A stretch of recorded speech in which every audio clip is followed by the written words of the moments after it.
खुद की बातें सुने। नमस्कार दोस्तों, एक बार फिर स्वागत है आपका अपने चैनल ज्ञान गुरुजी में। और मैं हाजिर हूँ लेकर पुस्तक रिटायर यंग रिटायर रिच की नेक्स्ट पेशकश।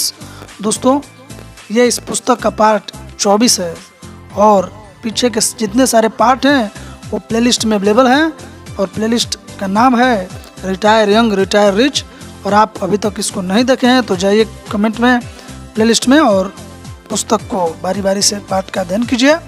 और इस वीडियो विश्लेषण में आप हमारे साथ आगे बढ़ें उससे पहले चैनल को सब्सक्राइब कर लीजिए, वीडियो को शेयर कर दीजिए और अभी तक वीडियो को अगर लाइक नहीं किए हैं तो इसको लाइक कीजिए। कमेंट करके मुझे बताइए कि आपको ये वीडियो कैसा लग रहा है और मेरा सपोर्ट करने के लिए इसे अपने व्हाट्सएप और फेसबुक के ग्रुप में भी शेयर करिएगा। तो चलिए देखते हैं खुद की बातें सुने। जवानी में अमीर बनकर रिटायर होने के इच्छुक व्यक्ति के लिए सबसे अंतिम और सबसे महत्वपूर्ण आदत यह है कि वह अपनी बातें सुने। अमीर डैडी अक्सर कहते थे, मेरे पास सबसे महत्वपूर्ण शक्ति वह है जो मैं खुद से कहता हूँ और जिसमें मैं यकीन करता हूँ। यह आदत आपकी वास्तविक या आपके संदर्भ को व्यक्त करने का एक और तरीका है। सबसे महत्वपूर्ण शक्ति से अमीर डैडी का जो मतलब था वह बाइबल के उदाहरण तक जाता है कि आपके शब्द हकीकत बन जाते हैं। दूसरे शब्दों में आप खुद से जो कह रहे हैं उस पर बहुत पैनी नजर रखें, क्योंकि दोस्तों आप खुद से जो कह रहे हैं ना वही आप हर दिन बन रहे हैं। यानी जैसा आप कह रहे हैं अपने दिमाग में अपना संकल्प को दोहराते हैं वैसा ही आप हर दिन बनते हैं। इसको अपने दिमाग के सबकॉन्शियस माइंड में पूरी तरह से स्टोर कर लीजिए। अमीर डैडी कहते थे, पराजित लोग अपनी मनचाही चीज़ों के बजाय उन बातों पर ज़्यादा ध्यान केंद्रित करते हैं जो वे जिंदगी में नहीं चाहते हैं। उनका यही काम अलग होता है, यह एक आदत है, यही पैसे के बारे में सही है। मैंने कहा तो मैं गरीब नहीं बनना चाहता कहने वाले और मैं अमीर बनना चाहता हूँ कहने वाले व्यक्तियों के बीच बड़ा अंतर होता है।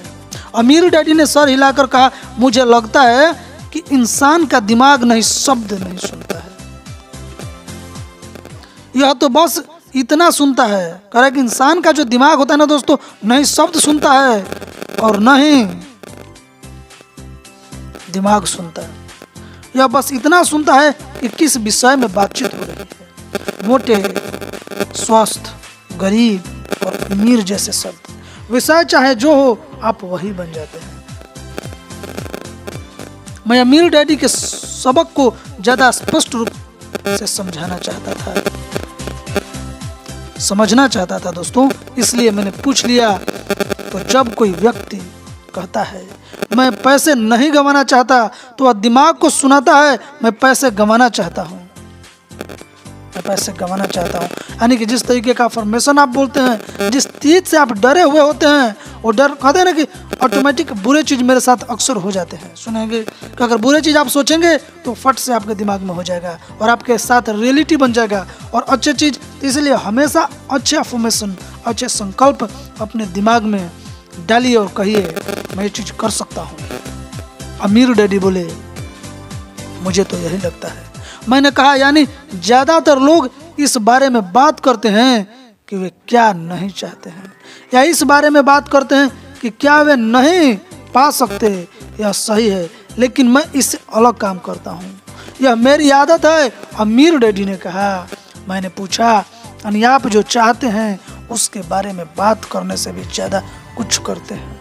अमीर डैडी ने सिर हिलाया और जिंदगी में एक बहुत महत्वपूर्ण आदत बताई जो बाद में मेरे लिए काफी महत्वपूर्ण साबित हुई। उन्होंने कहा, हम सभी कई बार भयभीत, अनिश्चित और शंकालु होते हैं। यह इंसान होने का हिस्सा है। जब मैं इस तरीके से महसूस करता हूँ तो सबसे पहले तो मैं अपने विचारों की जांच करता हूँ।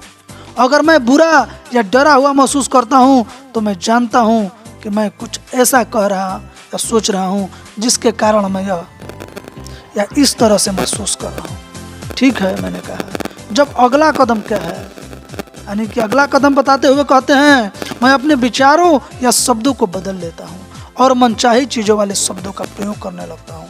अमीर डैडी ने कहा, उदाहरण के लिए अगर मुझे हारने से डर लग रहा है तो मैं खुद से कहता हूँ मुझे किस चीज़ से डर लग रहा है।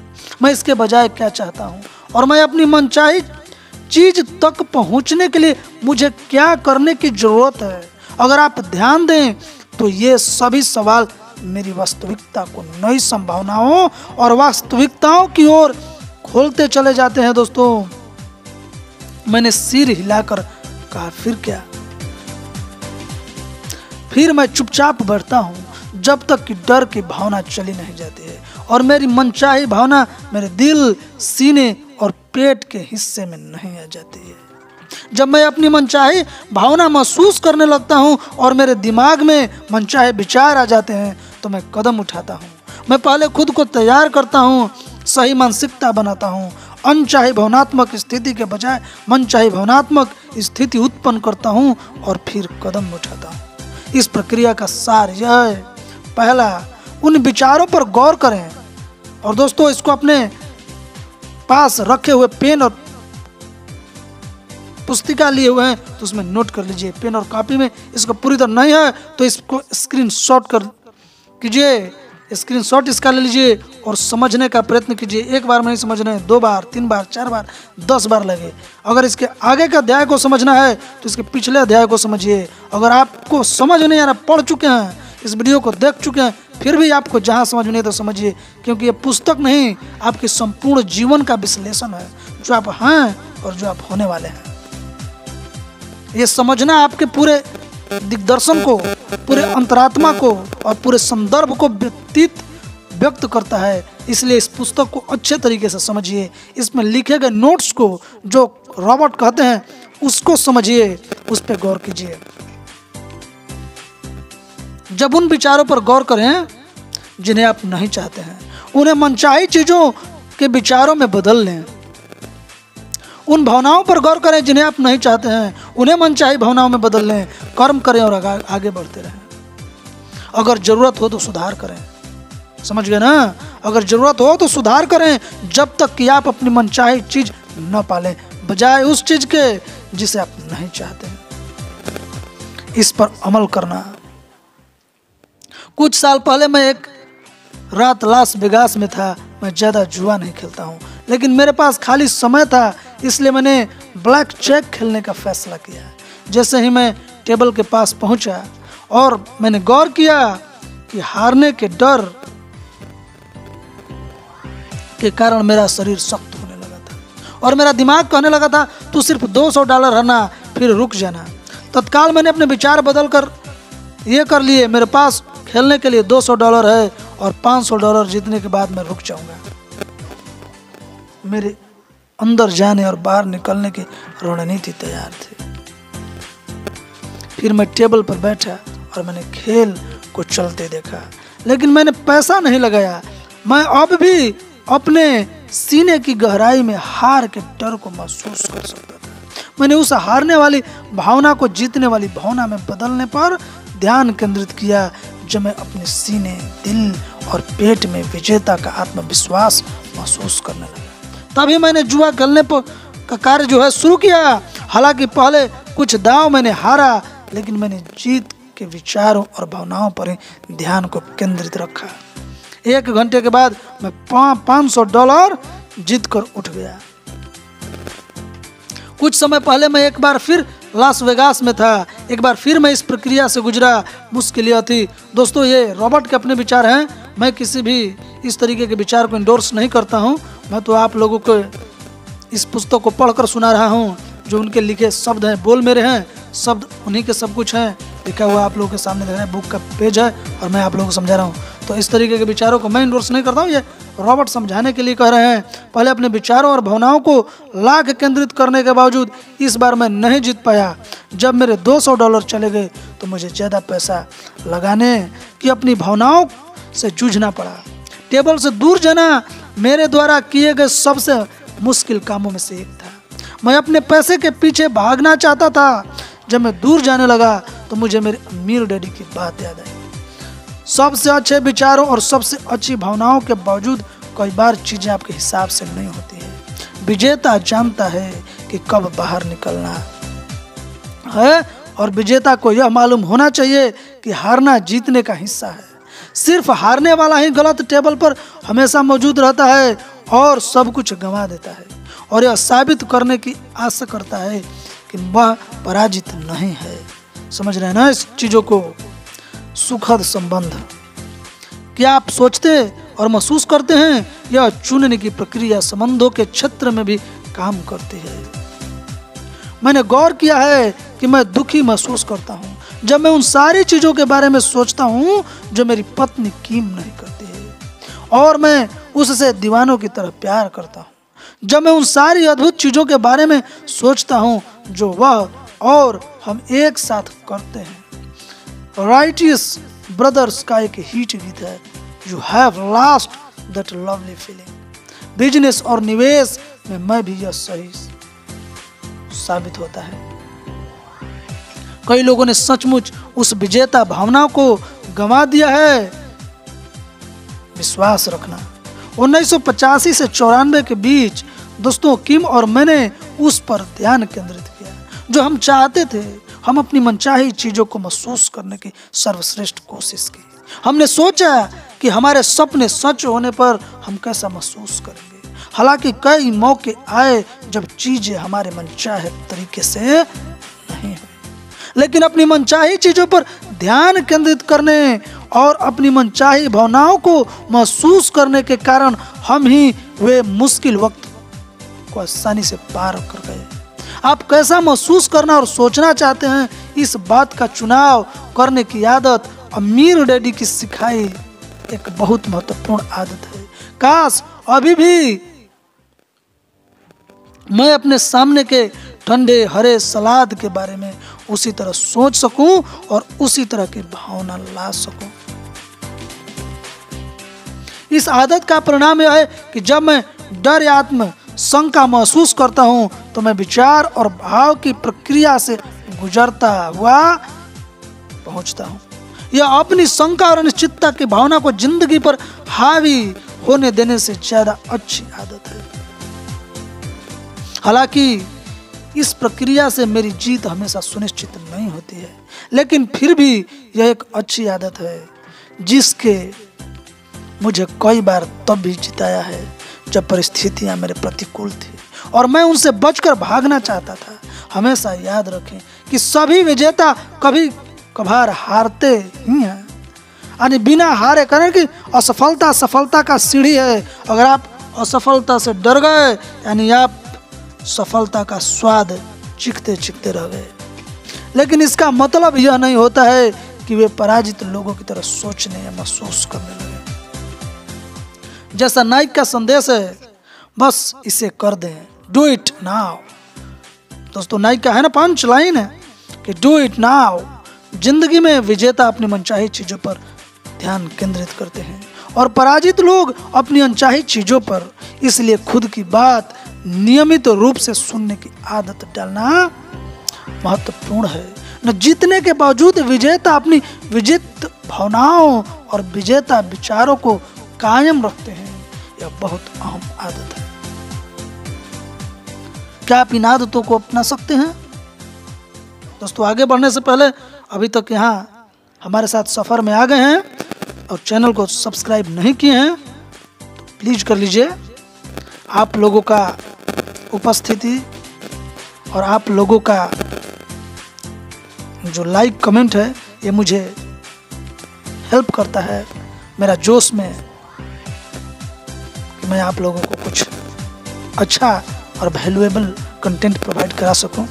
तो प्लीज़ चैनल को सब्सक्राइब जरूर कीजिए, वीडियो को लाइक कीजिए और अपने ग्रुप में ज़रूर शेयर कीजिए और मुझे कमेंट करके बताइए कि मैं आगे किस चीज़ पे वीडियो बनाऊं। तो आप चलिए चलते हैं आगे। आगे बढ़ने से पहले मैं इस बात पर दोबारा जोर देना चाहता हूं कि मेरे हिसाब से ये बुनियादी आदतें बहुत महत्वपूर्ण है। ये बड़ी ही आसान आदतें हैं जिन पर 18 साल से ज़्यादा उम्र की कोई भी व्यक्ति अमल कर सकता है। हालांकि ये आसान है, लेकिन मुझे डर है कि बहुत कम व्यक्ति ही इन आदतों को अपनी जिंदगी में उतारेंगे। अगर आप इन आसान आदतों को आजीवन अपना सकें तो आगामी अध्यायों के कार्य कदम आपके लिए आसान हो जाएंगे और आप इतने अमीर बन सकते हैं जितनी आपने सपने में भी कल्पना नहीं की होगी। जैसा अमीर डैडी ने कहा था थ्री लिटिल पिग्स कहानी परिकथा से पढ़कर है। यह सच्चाइयों से भरी कहानी है। अगर आप ईंटों के मकान बनाना चाहते हैं तो आपको अच्छी आदतों की जरूरत है, क्योंकि अच्छी आदतें ही हमारी ईंट है। अध्याय 15, आपके पैसे का लीवरेज। और दोस्तों, इस पुस्तक में लीवरेज से संबंधित जो डेफिनेशन है, अगर आप नहीं समझ पाए हैं तो पीछे के पार्ट्स में जाइए और लीवरेज को पहले अच्छे से समझिए, तब आपके आगे के अध्याय को समझने का मौका मिलेगा और आप अच्छे से समझ पाएंगे। और ये पुस्तक को एक टाइम पास के लिए नहीं पढ़िए कि बस पढ़ लिए समझ, नहीं, इसके एक एक बात को समझिए। एक बार नहीं समझ में आता है तो दोबारा समझिए। मेरे बताए बात अगर आपको समझ में नहीं आता तो दूसरे वीडियो देखिए, लेकिन इसको समझिए। मेरा इरादा ये है कि आप सीखिए, यहाँ से नहीं, कहीं और से, दूसरे नहीं, तीसरे जगह से बहुत सारे सोर्स ऑफ इंफॉर्मेशन है, तो आप इसको समझिए। इस पुस्तक को पढ़िए ज़्यादा से ज़्यादा, इसके एक एक बात को समझिए। अगर फिर भी आप नहीं समझते हैं तो मुझे कमेंट कीजिए, इंस्टाग्राम पे मुझे फॉलो कीजिए, ज्ञान गुरु जी के नाम से आपको मिल जाएगा, लिंक डिस्क्रिप्शन में है, उस पर क्लिक कीजिए और मुझे कमेंट कीजिए कि क्या चीज़ आपको समझ में नहीं आता है, कौन ज़्यादा मेहनत करता है, आप या आपका पैसा। 12 मार्च 2001 को शेयर बाजार में क्रैश होने पर वित्तीय चैनल विलाप कर रहे थे। 10 मार्च 2000 को, यानी ठीक एक साल पहले, नेस्डैक अपने सर्वोच्च शिखर 5048.62 पर था और अब 12 मार्च 2001 को नेस्डैक 1923 अंकों पर था, यानी एक साल में इससे लगभग 62% की गिरावट हुई थी। इस दिन शेयर होल्डरों ने सभी एक्सचेंजों पर एक ही दिन में $554 बिलियन कमा दिए थे। जाहिर है बहुत सारे लोग बहुत चिंतित, भयभीत या नाराज थे। एक चैनल पर एक कमेंटेटर ने ऐसी बात कही जिसके बारे में मैं बरसों से चिंतित रहा। उसने कहा, कई अमीर निवेशक इस क्रैश में भी अमीर बन रहे हैं। वे लगातार इसलिए अमीर बनते जाते हैं। क्यों अमीर बनते जाते हैं? क्योंकि वे बाजार से अंदर बाहर होते रहते हैं। वे तो उस मेहनती आदमी के बारे में सोच सोच कर दुखी हूं जिनकी पेंशन योजना अभी अभी मिट गई है। उसने अपने रिटायरमेंट का पैसा बाजार में लगाया रहा था क्योंकि उसके पास और कोई चारा नहीं था। यह कार्यक्रम देख रही मेरी पत्नी किम भी कमेंटेटर की बात सुन रही थी। किम ने कहा, रिटायरमेंट योजना को मिटते हुए देखना तो ऐसा होगा जैसे अपने घर को चलते हुए देखना और आग बुझाने के लिए जरा से भी पानी का इंतजाम न करना। Rich dad guide to investing. Rich dad guide to investing, ये दोस्तों रॉबर्ट की ये रिच डैड सीरीज का तीसरी पुस्तक है और सबसे बेहतरीन ये भी है किस तरीके से इन्वेस्ट करने में गाइड करना। ये भी इस पुस्तक अमेजिंग है। आप इसको भी अगर नहीं देखें तो देखिए, यूट्यूब पे अवेलेबल है, मेरे चैनल पे नहीं है, कहीं भी है, लेकिन आप इसको देखिए, पढ़िए, समझिए। नहीं तो चाहते हैं कि आप मेरे शब्दों में मेरे हिसाब से एक्सप्लेनेशन चाहते हैं तो कमेंट कीजिए, मैं आप लोगों के लिए तैयार कर दूंगा। कि गरीब और मध्य वर्गीय लोग म्यूचुअल फंड्स में निवेश करते हैं जबकि अमीर लोग हेज फंड्स में निवेश करते हैं। हालांकि कई लोगों का दावा है कि हेज फंड बहुत ज़्यादा खतरनाक होते हैं, लेकिन मैं यह नहीं मानता हूं। मैं सोचता हूं कि म्यूचुअल फंड बहुत ज़्यादा खतरनाक है, सिर्फ इसलिए क्योंकि ज़्यादातर म्यूचुअल फंड्स की प्रदर्शन सिर्फ चढ़ते बाजार में ही अच्छा रहता है। कम से कम कुछ हेज फंड्स में आप चढ़ते और गिरते दोनों तरह के बाजार में पैसे कमा सकते हैं। आपको क्या लगता है लंबे समय में किस में ज़्यादा जोखिम है? आप कैसा महसूस करेंगे अगर आप रिटायर होने की तैयारी कर रहे हैं और आप अपने रिटायरमेंट फंड को आधा होते देखें? अगर आपके पास फायर इंश्योरेंस है तो आप घर चल के खाक हो जाने पर उसे 1 साल से भी कम समय में दोबारा बनवा सकते हैं। अगर जीवन के उत्तरार्ध में रिटायरमेंट फंड आधा हो जाए तो कई लोग के पास उसे दोबारा बनाने के लिए पर्याप्त समय नहीं होता है। क्या आपका पैसा कुछ नहीं कर रहा है? लोग जिंदगी भर कड़ी मेहनत करते हैं। इसका एक कारण है कि उन्होंने अपने पैसे से ज्यादा कड़ी मेहनत करना सिखाया गया है। जब ज्यादातर लोग निवेश करने के बारे में सोचते हैं तो वे अपना पैसा बस किसी बचत खाते या रिटायरमेंट अकाउंट में पार्क कर देते हैं और अपनी कड़ी मेहनत वाली जिंदगी जारी रखते हैं। खुद काम करते समय वे उम्मीद करते हैं कि उनका पैसा भी काम कर रहा होगा। फिर जब वित्तीय तबाही जैसी कोई चीज आ जाती है तो उनका पार्क किया हुआ पैसा डूब जाता है। और ज्यादातर लोगों के पास वित्तीय तबाही का कोई बीमा नहीं होता है। अमीर डैडी ने कहा था, ज्यादातर लोग अपनी जिंदगी घास फूस के वित्तीय मकान बनाने में लगा देते हैं, ऐसे मकान जिन्हें आंधी बारिश आग और बदमाश नुकसान पहुंचा सकते हैं। इसलिए अमीर डैडी ने अपने बेटे और मुझे सिखाया कि हम अपने पैसे को गतिशील कैसे रखें। इस बिंदु का उदाहरण देना चाहूँगा। एक दिन एक कैंपिंग ट्रिप पर उन्होंने बार बार माइक और मुझसे धधकती हुई कैंप फायर के ऊपर से कूदने को कहा। उन्होंने कहा, अगर तुम हिल रहे हो तो आग भी तुम्हें नुकसान नहीं पहुंचा सकता, लेकिन अगर तुम आग के पास स्थिर खड़े रहो तो आग के बीच नहीं होने के बावजूद गर्मी अंततः तुम तक आ ही जाएगी। उस सुबह जब मैंने शेयर बाजार को नीचे और नीचे जाते देखा तो मुझे अमीर डैडी याद आ गए, जो उस दिन अपने बेटे और मुझे यह बात बता रहे थे। जो लोग अपने पार्क किए हुए पैसे के साथ स्थिर खड़े रहते हैं तो उन्हें ही गर्मी लग सकती है। इसको समझिए। अगर आप जवानी में अमीर बनकर रिटायर होना चाहते हैं तो आपको ज़्यादा तेज और कड़ी मेहनत करने की जरूरत है। आपके पैसे को भी ऐसी ही मेहनत करनी चाहिए। अपने पैसे को एक जगह बैठाकर छोड़ देना तो पतझड़ की सूखी पत्तियों के ढेर में देखने की तरह है, जो किसी चिंगारी का इंतजार कर रहा है, उस चिंगारी का जो पत्तियों को जलाकर राख कर देगी। आपका पैसा कितना तेज है, हाउ फास्ट योर मनी। किम और मैं जल्दी रिटायर हो पाए, इसका एक कारण यह था कि हमने अपने पैसे को गतिशील रखा। अमीर डैडी अक्सर इस अवधारणा को धन का वेग वेलोसिटी कहते थे। दोस्तों, अमीर डैडी कौन है? आप लोगों को तो पता हो गया होगा, अगर नहीं हो तो कमेंट करके मुझे बताइए कौन थे। उन्होंने कहा था, तुम्हारे पैसे के अच्छे शिकारी कुत्ते जैसे होने चाहिए। यह पक्षी खोजने में तुम्हारी मदद करता है, पक्षी को पकड़ता है और फिर बाहर निकलकर एक और पक्षी ले आता है। ज्यादातर लोगों का पैसा तो उस पक्षी की तरह काम करता है जो बस खिड़की से बाहर देखता रहता है। अगर आप जवानी में अमीर बनकर रिटायर होना चाहते हैं तो यह बहुत महत्वपूर्ण है कि आपका पैसा शिकारी कुत्ता बने और हर दिन बाहर जाकर आपके लिए ज़्यादा से ज़्यादा संपत्तियां लाए। आज कई वित्तीय नियोजक और म्यूचुअल फंड मैनेजर आम निवेशकों से कहते हैं, बस हमें अपना पैसा दे दो और हम आपके पैसे से आपके लिए काम करवाएंगे।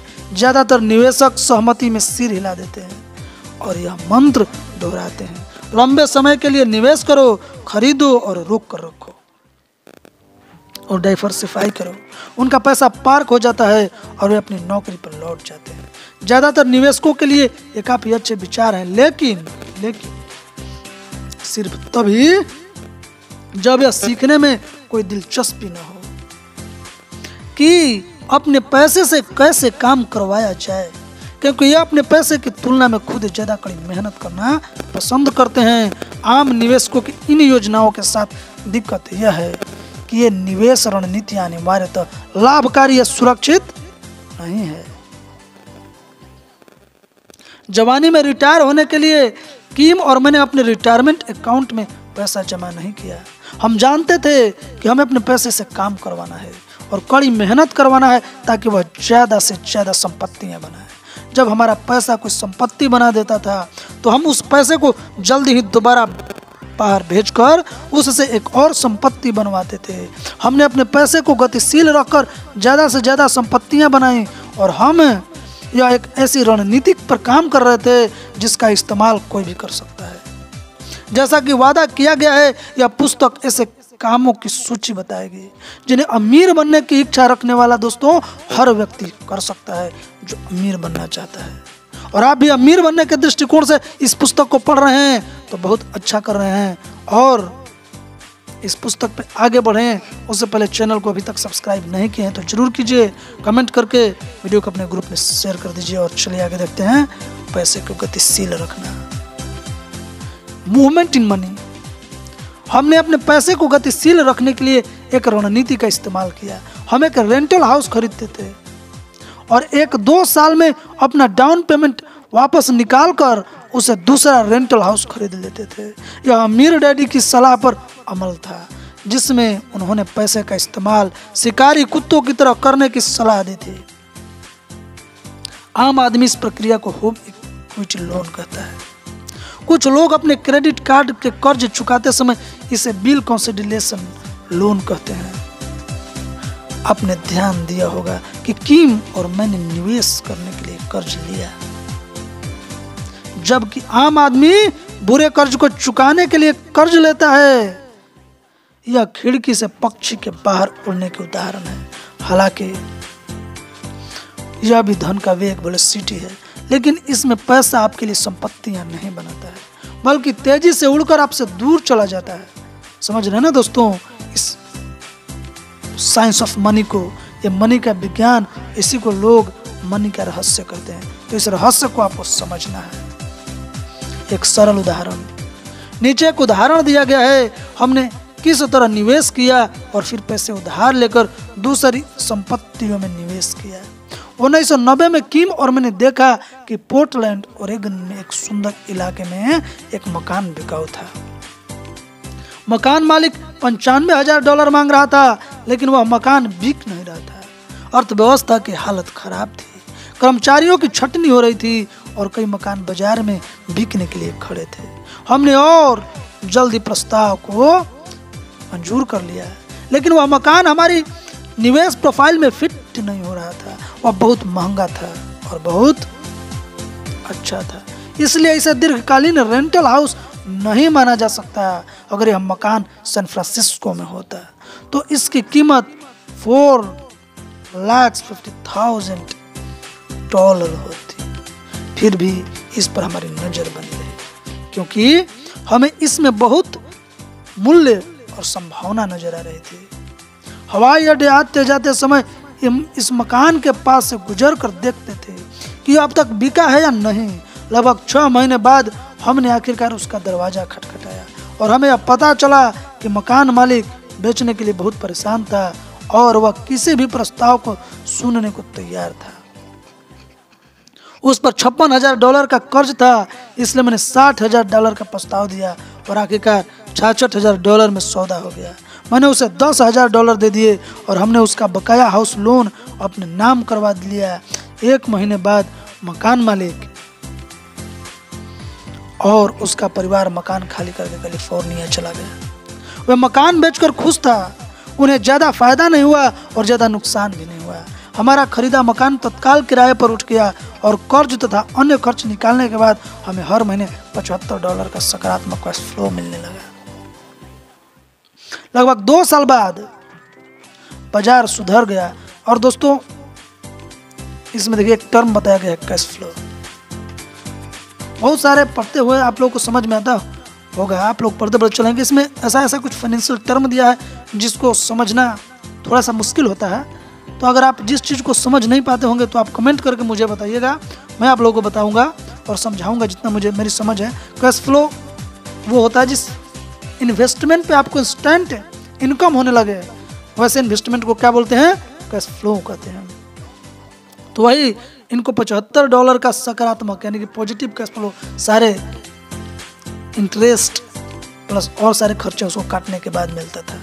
लगभग 2 साल बाद बाजार सुधर गया और कई लोग इसे खरीदने के लिए हमारे पास आने लगे। सबसे अच्छा प्रस्ताव $86,000 का था। किम और मैंने इस प्रस्ताव को मंजूर नहीं किया, हालांकि यह काफ़ी लुभावना था। अगर हमने बेच दिया होता तो हमें अपने डाउन पेमेंट पर हर साल लगभग 100% लाभ होता। नीचे दिए गए आंकड़े देखें, ये देखिए $86,000 का प्रस्ताव था, उसमें 66,000 खरीदी कीमत, 20,000 का लाभ, 20,000 10,000 का डाउन पेमेंट पर लगभग 200% लाभ हुआ उनको। तो ये किस तरीके लाभ होता है, यानी कि हर साल 100% का लाभ। ये कैलकुलेशन का फॉर्मूलेशन दिया गया है और अन्य खर्च शामिल थे और इसमें चक्रवृद्धि ब्याज के हिसाब से गणना नहीं किया गया है। तब तो आगे चलते हैं। हालांकि 100% लाभ आकर्षक था, लेकिन हमने मकान नहीं बेचा। अच्छा, क्यों नहीं बेचा? मकान अच्छे इलाके में था और हमें लगा कि मकान अंततः 3 साल से 5 साल में $1.5 लाख का जो श्रेणी में पहुंच जाएगा। उस मकान को बेचने के बजाय हमने और मकान खरीदने का फैसला किया, क्योंकि अब बाजार में बेचने की कीमत और किराए की आमदनी दोनों बढ़ने लगी थी। बाजार के प्रबल संकेतों को देखते हुए किम और मैंने होम इक्विटी लोन के लिए आवेदन दे दिया है। हाउस लोन में अब $55,000 से कम राशि बची थी और इसका मूल्य लगभग $95,000 रखा गया। किराए में लगभग $70,000 के हाउस लोन की किस्त पड़ सकती थी, इसलिए हमने उस मकान को दोबारा फाइनेंस करवाया और $15,000 अपनी जेब में रख लिए। हमें अपना पैसा वापस मिल गया था और संपत्ति हमारे पास अभी मौजूद थी। तो इसको कहते हैं दोस्तों बिजनेस कैलकुलेशन। और इस तरीके के कैलकुलेशन अगर आप करना चाहते हैं और बिजनेस में नंबर 1 बनना चाहते हैं तो मेरे प्लेलिस्ट में जाइए। 2 पुस्तक है।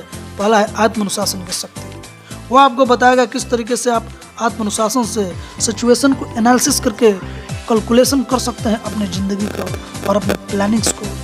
तो उस पुस्तक को पढ़ी। उसके बाद बिजनेस में सफल पाने के लिए जो साधन है वो मिलेगा सफलता का साधन पुस्तक में। तो आप दोनों पुस्तक को पढ़िए और इस पुस्तक के माध्यम से अपनी ज़िंदगी का स्टार्ट कीजिए। कुछ महीनों के भीतर सैकड़ों जायदादों को देखने के बाद हमें अपना नया टारगेट मिल गया। हम बेहतरीन मकान भी उसी इलाकों में था। मकान की हालत अच्छी नहीं थी क्योंकि मकान मालिक ने अपने बच्चों को उसमें बरसों तक बिना किराए के रहने दिया था। उसने $98,000 मांगे और काफी प्रस्ताव देने तथा नकारे जाने के बाद आखिरकार हमने इसे $72,000 में खरीद लिया। हमने इसकी रंगाई, पुताई और मरम्मत में $4,000 लगाए और फिर इसे किराए पर उठा दिया। 1994 के अंत में हमने दोनों मकान लगभग $3 लाख में बेच दिए और उस पैसे से एरिजोना में एक ज़्यादा बड़ा अपार्टमेंट हाउस खरीद लिया जहां कीमतें अभी कम थी। अपने पैसे को गतिशील रखने के अलावा भी मैं आपका ध्यान कुछ बिंदुओं की तरफ दिलाना चाहूँगा। हमारा प्रदर्शन इसलिए अच्छा रहा क्योंकि बाजार में मंदी छाई हुई थी, इसलिए हमें समझदारी भरे निवेश की तलाश करने और सौदेबाजी करने का समय मिल गया है। अगर बाजार ऊपर चढ़ रहा होता तो हमें ज़्यादा गौर से देखना होता और ज़्यादा सावधान रहना पड़ता है। निवेश को आने वाले कल में नहीं बल्कि आज समझदारी पूर्ण होना चाहिए। मैं यह बात इसलिए कहता हूँ क्योंकि बहुत सारे लोग खरीदो, रोको और प्रार्थना करो की रणनीति पर चलते हैं। अमीर डैडी हमेशा कहते थे दोस्तों, आपको फायदा बेचते समय नहीं बल्कि खरीदते समय होता है। क्या फायदा होता है? खरीदते समय। आप पहले से ही 2 साल का ज़्यादा दाम दे के खरीदेंगे तो फायदा नहीं होगा। इस चीज़ों को समझना है कि फायदा बेचते समय नहीं खरीदते समय होता है।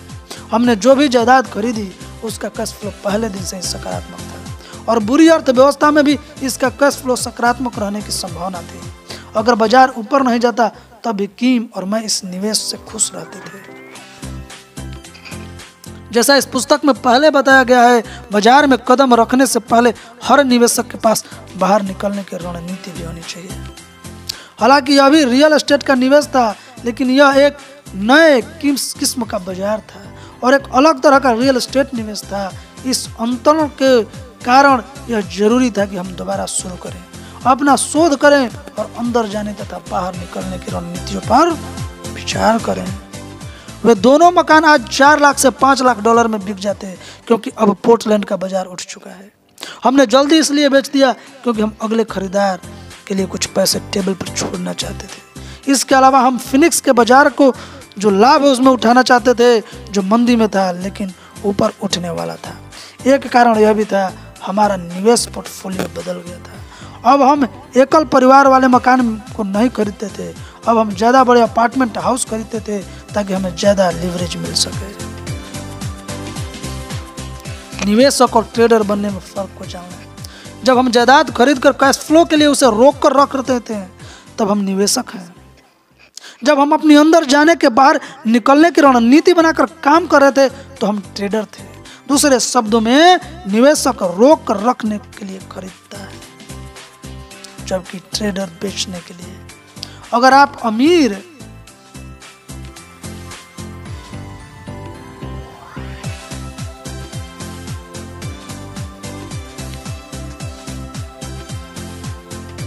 बनकर रिटायर होना चाहते हैं तो आपको यह जानने की जरूरत है कि इन दोनों में क्या फर्क होता है और आप दोनों ही कैसे बन सकते हैं। मेरी राय में इतने सारे लोगों ने शेयर बाजार में इस नवीनतम कैश में इतना सारा पैसा इसलिए कमा दिया क्योंकि वे दरअसल ट्रेडर थे, लेकिन खुद को निवेशक समझ रहे थे। तो आप समझ गए ना दोस्तों कि ट्रेडर क्या है और निवेशक क्या है। अगर समझ गए हैं तो कमेंट में यस लिखिए और नहीं समझे हैं तो नो लिखिए। मैं इस पर डिटेल वीडियो बनाऊंगा, ठीक है। और इस पुस्तक को अभी हम लोग पढ़कर ख़त्म कर रहे हैं। इसको अपने शब्दों में अपने जीवन में कैसे समझाएंगे, कैसे उपयोग करेंगे, इसके बारे में भी मैं एक डिटेल्ड वीडियो 30 से 40 मिनट का बनाने वाला हूं। तो आप मुझे कमेंट करके बताएं कि क्या आप इस पर वीडियो चाहते हैं। एक बार फिर इससे शब्दों की परिभाषा जानने का महत्व पता चलता है। किम और मैं लंबे समय के लिए निवेश करते हैं, लेकिन लंबे समय के लिए निवेश करने का यह मतलब नहीं होता है कि पैसा पार्क कर दें, इसका ढेर लगाकर छोड़ दें, यह सोचें कि आपने डिवर्सिफाई कर लिया है, जबकि दरअसल आपके सारे निवेश एक ही साधन में हो, जैसे म्यूचुअल फंड, और फिर आशा करें कि तूफान न आए या आग न लग जाए। हमारे लिए निवेश का मतलब हर दिन बाजार में रहना, ज़्यादा से ज़्यादा जानकारी इकट्ठी करना और ज़्यादा से ज़्यादा अनुभव हासिल करना था, और अपने पैसे को आग के ऊपर से चलायमान रखना था। हम खरीदो, रोको और प्रार्थना करो की रणनीति पर नहीं चलते हैं। हम प्लान बनाते हैं, हम डाइवर्सिफाई करते हैं और अपने बिजनेस, अपने इंफॉर्मेशन में इन्वेस्ट करते हैं, जो लाखों लोगों के लिए दीर्घकालीन का मतलब है। तो दोस्तों, मैं अपना पैसा वापस चाहता हूँ। बहुत आगे आने वाला है चीज़ों में, कहीं जाइएगा नहीं। अगले अध्याय में फिर लौटेंगे, तब तक के लिए मुझे दीजिए इजाज़त। जय श्री राम, जय हिंदुस्तान। चैनल को सब्सक्राइब नहीं किया है तो मेरा फिर आपसे आग्रह है कि चैनल को जरूर सब्सक्राइब करके वीडियो को लाइक के अपने ग्रुप में भेज दीजिए।